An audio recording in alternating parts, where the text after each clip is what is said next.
Justice.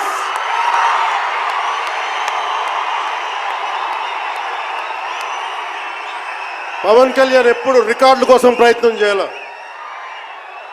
Reluctant actor. మా బ్రహ్మానందం గారు చెప్పినట్టుగా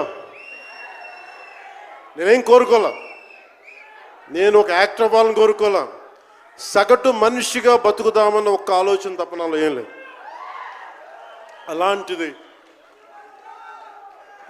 నేను పొద్దున ప్రెస్ మీట్లో రత్నం గారి గురించి మాట్లాడాను. ఇప్పుడు మీకోసమే మాట్లాడతాను, నా అభిమానుల కోసం. ఈరోజు నేను ఇక్కడ నిల్చున్నాను, పడి లేచాను, పడుతూనే ఉన్నాను, లేస్తూనే ఉన్నాను. దానికి కారణం ఒకరే, మీరే.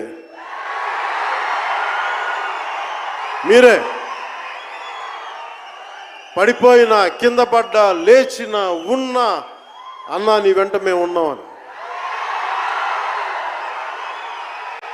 నా దగ్గర ఏమన్నా ఆయుధాలు ఉంటాయా? నా దగ్గర ఏమన్నా గుండాలు ఉంటారా? నా దగ్గర ఎవరు లేరు, గుండెల్లో ఉండే మీరు తప్ప.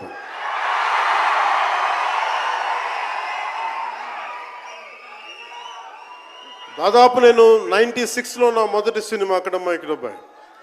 ఇది 2025, అంటే ఆల్మోస్ట్ 29 to 30 years. అంటే దాదాపు 29-30 సంవత్సరాలు నేను చిత్ర పరిశ్రమకు వచ్చి. ఎలా ఉంది అంటే నాకే తెలియదు, అలా కాలం అట్లా అయిపోయింది.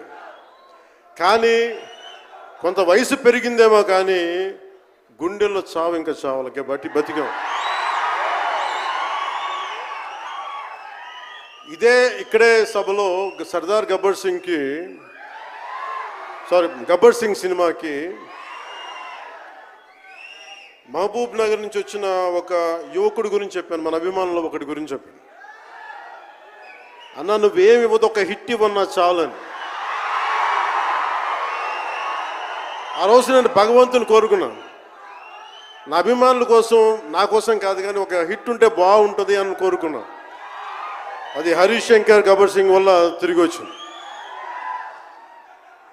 కానీ ఈ సినిమా చాలా డిఫికల్ట్ టైమ్స్లో చేశాను. ఇది సినిమాల మీద టెక్నీషియన్గా నేను ఉండి ఒక నిమిషం సినిమాలు కష్టంగా ఉండి, ఒక సినిమా చేయడం ఎంత కష్టమో, సినిమా చేయడం చాలా చాలా కష్టం.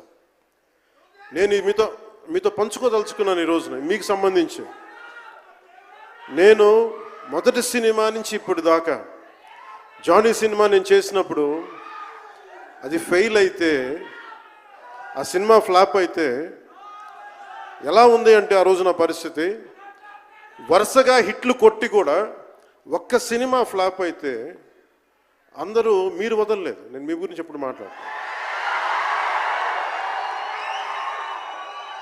అంటే ధనం మూలం మిదం జగత్ అంటాం. అంటే అన్ని బంధాలు, కార్ల్ మార్క్స్ చెప్పిన అన్ని బంధాలు ఆర్థిక బంధాలని సినిమా పరిశ్రమలో మరింత బలంగా తెలుస్తాయి. నా రెమ్యునరేషన్ ఇచ్చేసాను అని నా దగ్గర అంతమించి డబ్బులు లేవు. కానీ ఆ రోజు నుంచి ఈ రోజు దాకా ఒకటైతే మార్పు జరిగింది. నేను చిత్ర పరిశ్రమ హిట్స్, ఫ్లాప్స్ ఇవన్నీ వదిలేసి నేను ఒకటే నమ్మాను, నా అభిమానులు నాకున్నారు, నన్ను ప్రేమించే వాళ్ళు ఉన్నారు. డబ్బుకి ఎప్పుడు నేను ప్రాధాన్యత ఇవ్వాలి. నేను ఇచ్చింది బంధాలకు ప్రాముఖ్యత ఇచ్చాను. మనిషి నుంచి మనిషి బంధం. నా గుండె నుంచి మీ గుండెకి 2 గుండెల దూరం అంతే. నేను ఏమి కోరుకోలే, చాలా కష్టాల్లో ఈ సినిమా చేశాం. పేరుంది, ప్రధానమంత్రి గారి దగ్గర నుంచి అందరు తెలుసు. కానీ దానివల్ల డబ్బులు రావు. మనకి డబ్బులు వచ్చే సినిమానే రావాలి. కానీ సినిమాని ఎలా చేస్తాం? మిమ్మల్ని రంజింపజేయాలి, మిమ్మల్ని ఆనందింపజేయాలి. మనకి ఖుషీ లాంటి సినిమా తీసిన ఏఎం రత్నం గారు ఎప్పుడో 2017లో ఎప్పుడో సినిమా వచ్చి